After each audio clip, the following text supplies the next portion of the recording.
Hello my friends, John LaRuffa here with another Unbiased unboxing. And in this episode, we're going to take a look at Jerusalem, Anno Domini. I know it's spelled with an I, but we all know which city it's talking about here. So anyway, let us take a look at unboxing this fairly heavy box. And as usual, folks, please like and subscribe to my YouTube channel if you haven't done so already. If you have, I really appreciate the support. Thank you.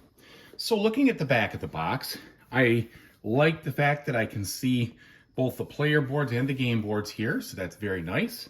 Happy to see that.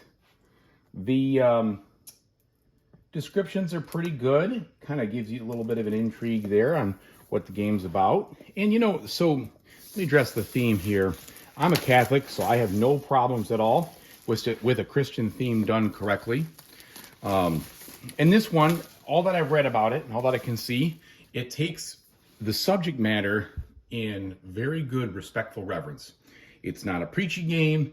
It's still a game, but they represent kind of the situation and what's happening in a way that should not be really, offensive to anybody on either side. And so that's what decided for me to kind of take a look at it. Okay, so looking at the inside here, we have a whole stack of different rule books. Wow.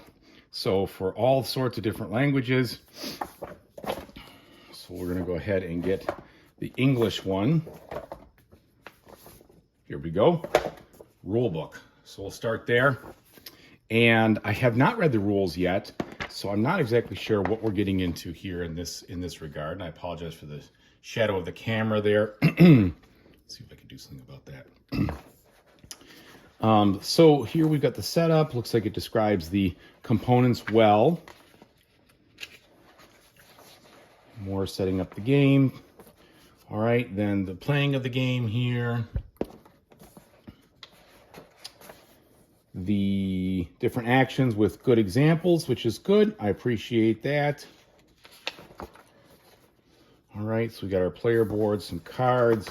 Overall, looks like you've got a lot of rules, but they're doing looks like a pretty good job flushing out all the information here. So the end of the game finishes up on 20, and then looks like we have more scoring stuff than how to play two-player games, because I know the two-player mode is different than the 3 and the 4, and then playing with Barabbas, which is the solitaire mode here, which I'm very much looking forward to, of course. And then the solitaire campaign, which is also cool. They have a little campaign in there. So we're going to give that all a try. Let's look at the components now. We've got it all bagged up here. And these are our wooden components. So my guess is, before I go too deep, I bet there's, so there are stickers in here for these components. So I'll have to be doing that, because I'm like, this, I think, is supposed to have a face of Jesus on it, or the an icon of Jesus, and then the crown of thorns tile. So I'm going to have to put some stickers on here. But we have some nice, beefy wooden components with our apostle meeples over here and the different player color meeples over here, which we'll just assume are disciples. And then some resources. This looks like bread, some stone, some fish, and some other things here. And I'm not quite sure what this token is supposed to be. Maybe I don't know what that is. Anyway, so let's take a look at the cards here. So we've got some larger ones. Where are we opening these things? Where are we opening? Here we go. On the side, hopefully the card quality is solid. Okay, so they are smooth in their design here. Pretty thick, actually. So I don't think we're going to need to... oh man, so it's all the same card, just in all the languages. I do appreciate that. I'm glad that they printed it in multiple languages, because then I don't have to stumble over all sorts of icons to try to figure out what I'm doing. So that I appreciate. And I know that these are going to probably be language independent after I said that, but at least the player aids are as such. Because I find that, when you learn a lot of games, sometimes the icons make sense, and sometimes it's like, man, I've got to go back and relearn the whole game just for these icons. So the card quality is pretty good. This have a texture. These are average. I'm still going to sleeve them, of course. I always sleeve everything. But it looks like we've just got the mixtures of, you know, icons on here, and the icons have the artwork in there, but not a whole bunch of artwork on any of those. And then we come to these. These look like more of the artwork style, you know, the different era, so to speak. I think these are the parable cards, maybe. Maybe no, these might be the better versions of the standard cards. I could be wrong. I did kind of, you know, watch a bunch of different reviews to try to get an idea if this is something that I wanted to pick up or not, and to make sure the theme wasn't going to be something that made me feel guilty about playing in the eyes of God, because I don't want to do that either. All right, so we have more of these cards. So these look like they're, you know, special, stronger, upgradable cards, so to speak. And these are the Mahane cards here too.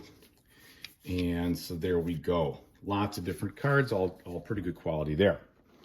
Here we've got our different player boards. So this is the green player board here. The artwork is quite nice. It definitely has a old Jerusalem feel to it. Not that I've visited old or new Jerusalem field, but you know, it matches the biblical artwork that I've come to know and appreciate. So they did a good job there. And these are the 4 player boards in the different colors. Then we have all the stickers. So here we have the sticker for the round marker or the crown of thorns, which kind of advances the end of the game. We have our different apostles, and then our different meeples here. Then, you know, our blessed Lord in sticker form right there. And then a bunch of resources here. Okay. Now we're getting into the board here. So let's take a look at that. All right, so that board looks attractive to me. Definitely has an ancient kind of old world feel, but it's crisp. It's got crisp iconography over here. They did a good job with this artwork, kind of making it look like an old city of Jerusalem feel in the background, but made everything picturesque up there, which is cool. So this is the 1 and 2 player board, and then the 3 and 4 player board will be on the other side right here, as you can see, like that. So I know that, again, the 1 and 2 player mode varies from the 3 and 4 player mode. They're different. I see that when I look at the cards, or the boards, this is different over here versus that other track that we saw right here. This doesn't seem to exist there, so we'll see. We'll see what those differences are all about. Okay, and then finally, our cardboard components here. We've got medium thickness cardboard, and we have the different money, the denarii, and then some. Okay, so these actually are our parable tiles, and then these are some other different tiles here. Okay, so they all look nice. Good artwork here. They did a really good job, I think, with, you know, making this look sharp and good. All right, oops, and they punch out pretty easily. There we have it. So thank you very much for watching. I really appreciate it. And for everybody else, whatever you decide to do in the future, hope you have a fantastic time doing it. Take it easy, everybody. Thanks a lot.